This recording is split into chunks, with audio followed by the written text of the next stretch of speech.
Hi, this is PR Sundar. Welcome to Post Market Report sponsored by Delta.exchange.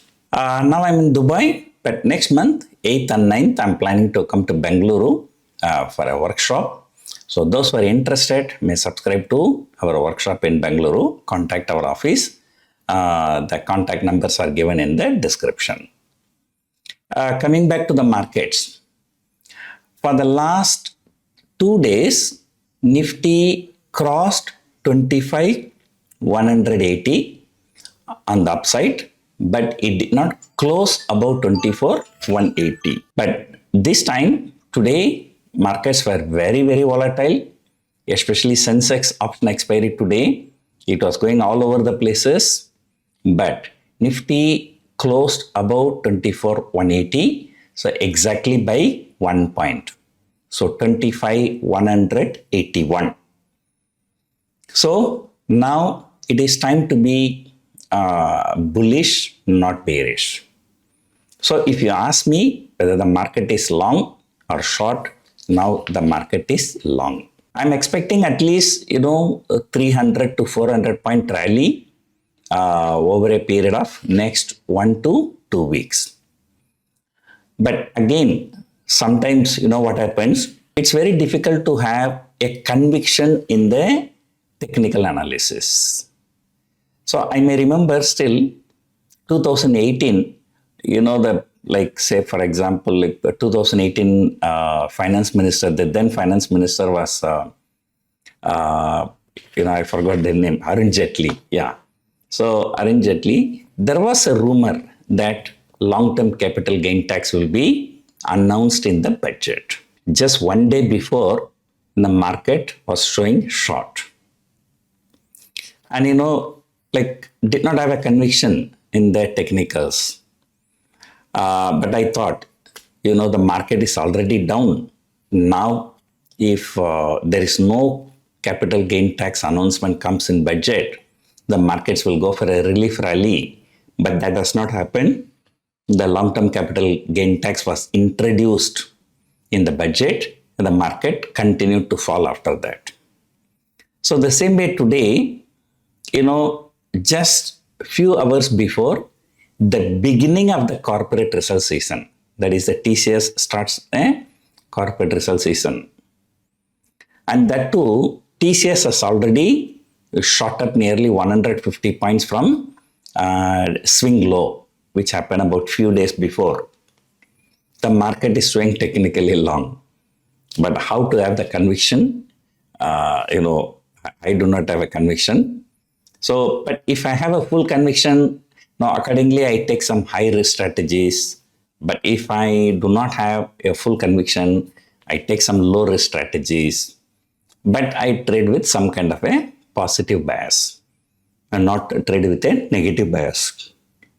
Say, for example, usually what people do, if they're selling an option, like 1,000 point up and 1,000 point down, or 500 point up and 500 point down.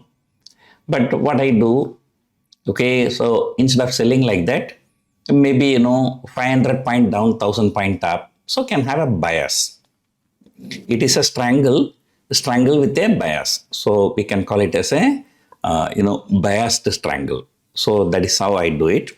Or there are few other strategies like put calendar, which will be benefited in a rising market. So like that, I have done some strategies. But after the market is over, the results has come. The results was okay, not very bad. Nobody expected good results from TCS. And look at how pathetic is the Tata Group, especially after its chairman, the then chairman, Ratan Tata passed away. TCS group, the entire group is struggling. Who can believe a TCS Tata related company, Tata owned company, Tata Capital, came out with the IPO. The retail subscription was just only 1 time. And the overall subscription was less than 2 times. On the other hand, now go and look at LG Electronics, and it has been oversubscribed by more than 100 times. Just now I read in some news magazine, and LG Electronics collected more than 4 lakh crore. So highest in a public issue, probably not highest ever, but maybe highest in 2025. But whereas Tata Capital could not manage even 2 times subscription. So I always say, no bad news is a good news. Because like all the bad news has been factored in the prices. TCS has fallen from 4,500 to below 2,900 few days before. That was a fall of 35-40%. And in fact, IT index itself is down more than 25% from the recent high. So as long as there is no bad news, there may be some kind of a short covering. And in fact, that short covering has already happened.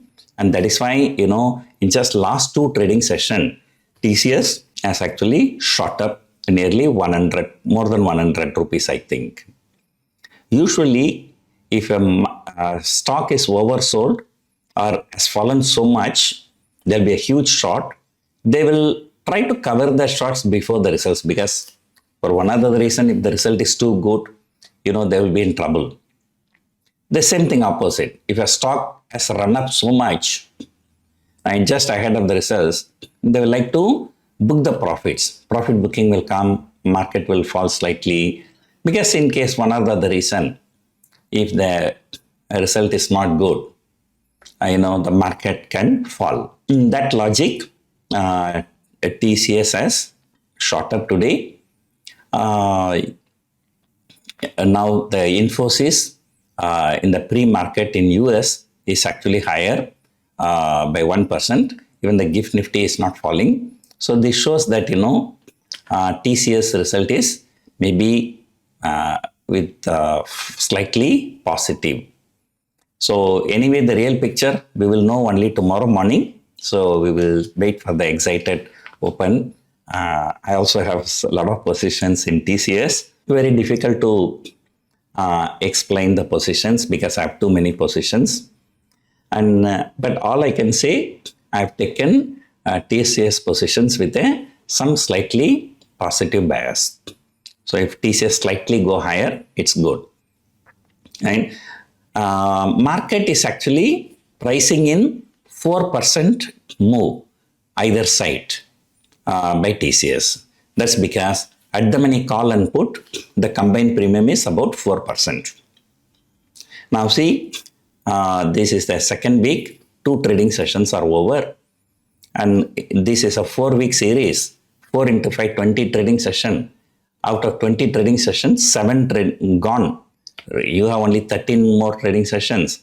Out of 13 more trading sessions, 2 trading sessions are public holiday. So that means there are only 11 more trading sessions for this series. For 11 trading sessions, at the money short straddle, combined premium is over 4%. So that's because of the results. Once the results are over, tomorrow the IV will collapse in TCS. So let us see what is going to happen tomorrow. This is the first major company announced the results. The results was not really very bad given the news flow about IT industries. So this performance is a decent performance, we can say. So the next major company coming out with the results is Axis Bank next week, HDFC Bank and ICICI Bank next Saturday. So the banking stocks will come into focus for the next week trade. So let us hope that the worst is over. And last 2 times, once technically market was long, but it went up 300, 350 point only, then came down, then again market short, then again came down by 200, 300, 350 point only, again reversed. Now at the end of today, Nifty has actually shown long. So let us see how much it's going to move. A lot of people's YouTube channel is being blocked. Okay, if anybody talks anything unreasonable return or anything unreasonable, YouTube will be blocked. So therefore, it's not better to talk anything very big here. But I will not be surprised, in the kind of technical that I follow, maybe 2 or 3 times, it might be failing or within few 100 point move. But if that happens, the next time when it shows long or short, Nifty will move at least 4-5%. But may not be in one day or 1 week. It may be over a period of 6 to 8 weeks. So that's why when I take position, I don't take position the current month. I take position in next month or the following month. So let us see what is going to happen. And last year, around this time, 26,000 short straddle for this December expiry. Okay, about 15-month away expiry. The combined premium was 3,500 rupees. But now I think that should have come to 1,100 or 1,200. If anybody has taken 26,000 short straddle and held on to it for the last 1 year, would have made a fantastic profit. So let us hope now the market's turning around, and let us hope the corporate results are good. And I already told you I'm expecting a big bumper GST collection for the month of October. So this positive momentum may continue in November series also, with a lot of ifs and buts. If FIIs are not selling, if global cues are good, and like that. So I'm slightly positive now. Until yesterday I was slightly negative. So that is the message. Hope you enjoyed watching this video. Thank you for watching.